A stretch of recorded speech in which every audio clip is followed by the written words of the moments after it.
and welcome to this session. Let's chat about cybersecurity. My name is Ian Low, and I'm currently the Senior Vice President of Cybersecurity at NTUC Enterprise. Previously, I was also the Director of Government Cybersecurity Operations and Government Cybersecurity Services at Government Technology Agency of Singapore. Over 20 years experience in architecture with both end user and in the vendor space. And I'm still constantly getting certified and recertified in newer technologies. You can find out more about me on my website or my LinkedIn post. The URLs are found below. One of the reasons we're having this session is that the threat landscape is changing very fast. Technology is evolving at a breakneck speed, and security research has not kept up. People's attitude towards privacy is also changing. We have the young who have no qualms about giving up all their information to sites like Facebook and Twitter and Instagram and so on. It is now easier than ever to do social engineering on people. Here are some numbers to show how bad it is. 70% of the most commonly used IoT devices have serious vulnerabilities. And we all know that IoT is on the increase with your IP cams at home and your smart speakers and so on. And now connected more than ever, and we have access to so much data at the fingertips. Looking at the data from this, 61% of all small businesses have experienced a cyber attack in the past 12 months. That's more than half. So security is everybody's business, not just large enterprises. Everybody needs to do their part to have a safer world. In terms of motivation, there are many reasons why we have cyber criminals. Financial gain is definitely top of the list. Most criminals today are after money. So it's no surprise that financial institutions are still the biggest target for criminals. The next group would be for revenge. This could be a disgruntled employee that got fired or a competitor who wants to improve his own business by taking you out. And in some cases, we've seen office romance go bad with one party wanting to take revenge on the other via cyber means. The third group would be the most dangerous by far. These are your state-sponsored actors. They have access to deep skills and deep pockets.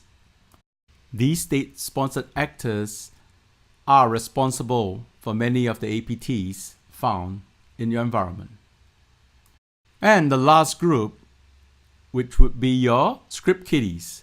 They don't really know what they're doing, but they are educated by YouTube and also from information they find from the dark web. It is now easy to create a ransomware just by following a step-by-step instructions found in some documents on the dark web. In the last 2 months alone, you would have read a lot of these cases in your mainstream media.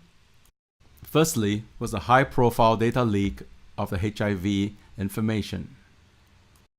Then we have the case of government employee credentials being sold on the dark web. McAfee also released a report earlier this year at RSA about Operation Sharpshooter.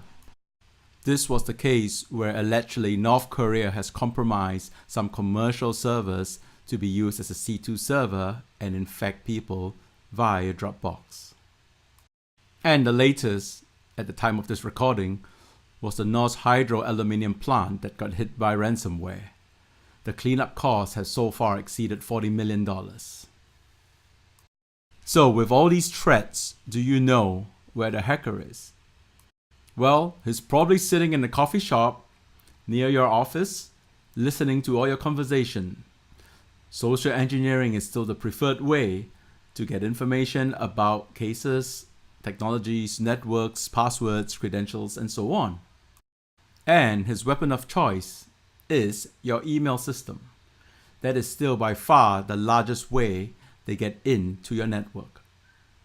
There are so much resources available online on how to do this. Inteltechniques.com, it's a site where you can learn how to perform social engineering to get information about anyone.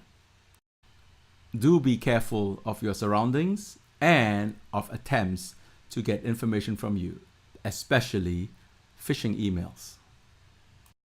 Now, for all the engineers in the room, let me talk a little bit about Modbus and PLC attacks and so on. Industrial control systems and PLCs make use of multiple communication protocols, and some of these are pretty old. For example, most of you should be familiar with Modbus. It was developed in 1979. That makes it 40 years old today. The other two major protocols, Profinet and Profibus, also have their share of vulnerabilities, and these are exploited by criminals targeting systems. Now, just look at the picture on the right. On Shodan, you could easily just Google Schneider Electric and find all the PLCs that are exposed to the internet. This makes it very easy for criminals to find a way into the organization. So closer to home, instead of your power generation or power transmission, we go right to the end user with a smart meter. With the explosion of smart meter technology and IoT in general, we have many more attacks and hacks available online. One scenario where the UK government have identified is the hack of smart meters by criminals. What they would do is increase the power consumption reading on the smart meter and intercept the payment to the electric company. In this case, the power company collects the right amount of money and the consumer is paying more thinking it's the right amount, and the criminals pocket the difference. The other big concern is privacy. With smart meter having the ability to record very granular activities, they can actually do digital fingerprinting of your devices and behaviors and know exactly what's going on in your house, your pattern, and also how you're using a lot of your devices. Traditionally, a lot of security has been about preventing data leakage or preventing data theft. But in the case of an IoT sensor, for example, in this case, a temperature sensor, stealing information about the temperature isn't of great importance. I could just use a thermometer to get the reading. But what if all these sensors are used to control something else, for example, the refrigeration to keep your food fresh? Now, the bigger concern is data poisoning. Today, we have a lot of AI and machine learning systems that make use of data to come up with algorithms to control a lot of our industrial devices. If I skew your readings, it would skew your algorithms and cause major damage. This is similar to dropping a bit of dye into clear water. It's almost impossible to remove the dye completely or remove it without affecting the water source. This is the same in a big data environment. When you have huge data lakes and your sensors are compromised, it's very difficult to identify which is good data or bad data, or if it's been there for a period of time. This is the new danger in our new world. To help with some of these industrial system security, Singapore University of Technology and Design, where I also teach, have iTrust, the Center for Research in Cybersecurity. There is a full system set up with both transmission, generation, smart homes, and your microgrid. And this is a facility to allow researchers to test cyber attacks and also test protection mechanisms developed.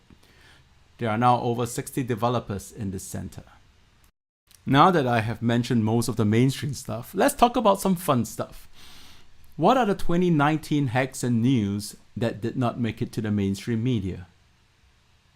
First one, look at the top left picture.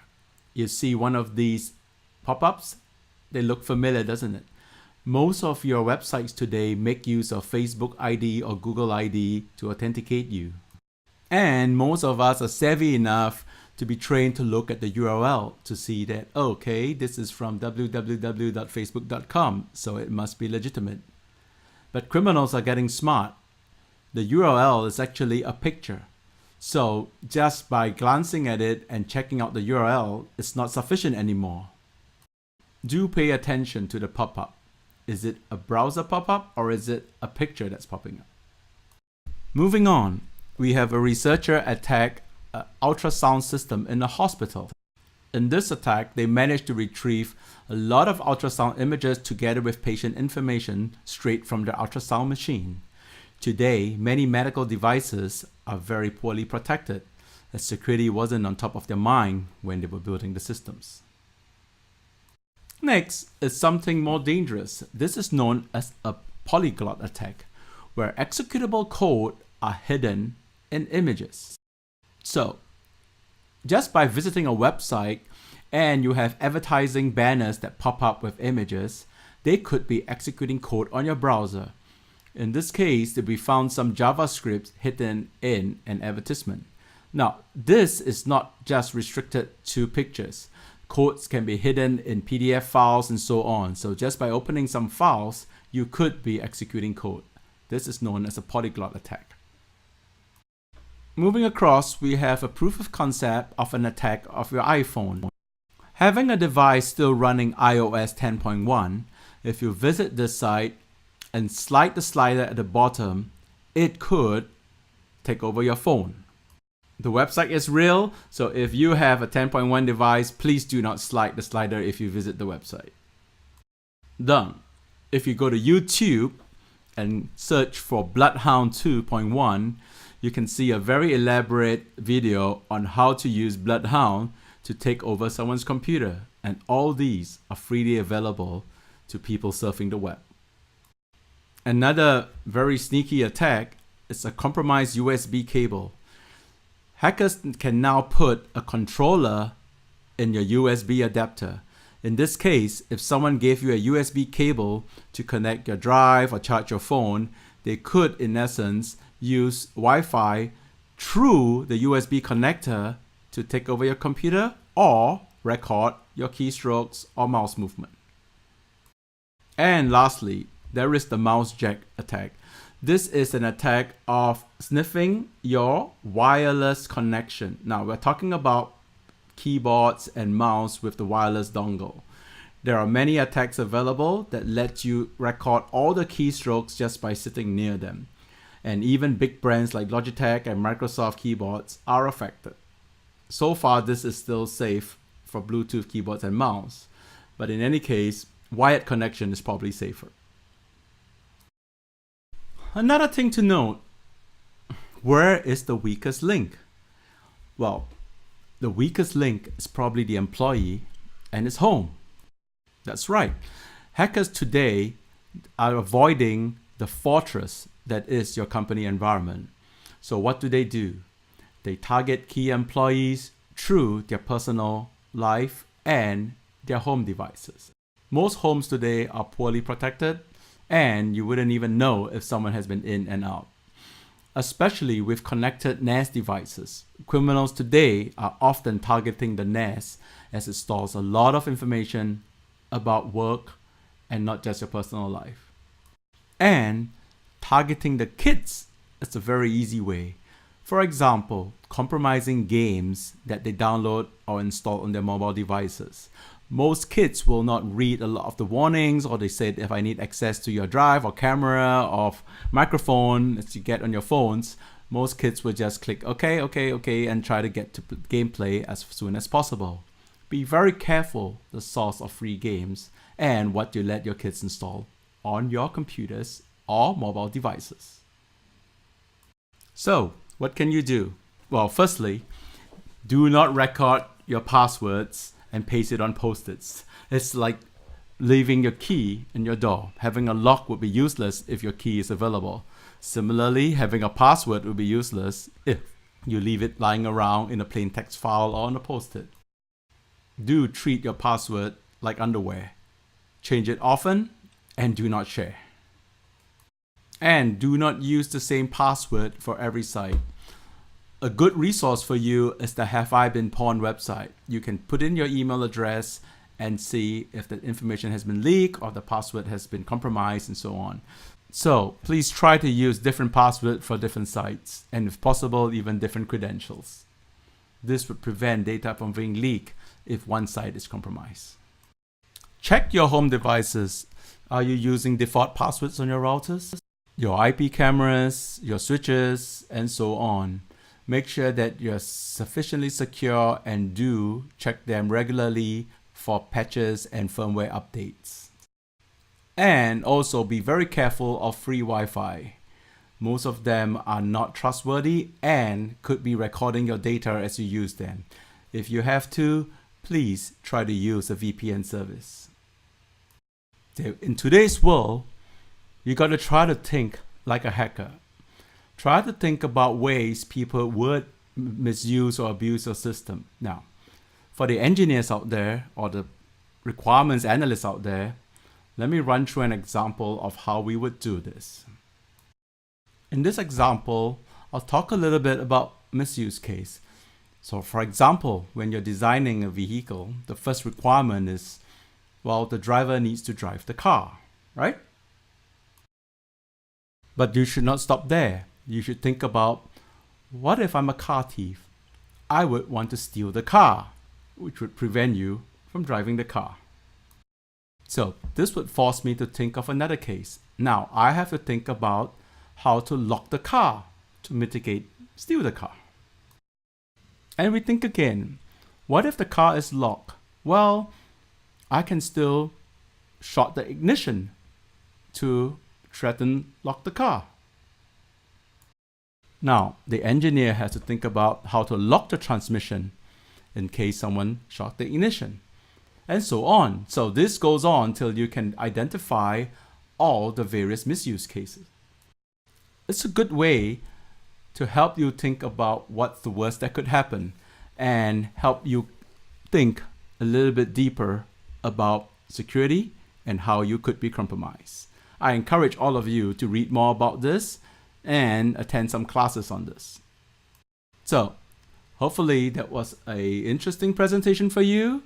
And if you have any questions, feel free to contact me. Thank you and hope to see you all again soon. Bye.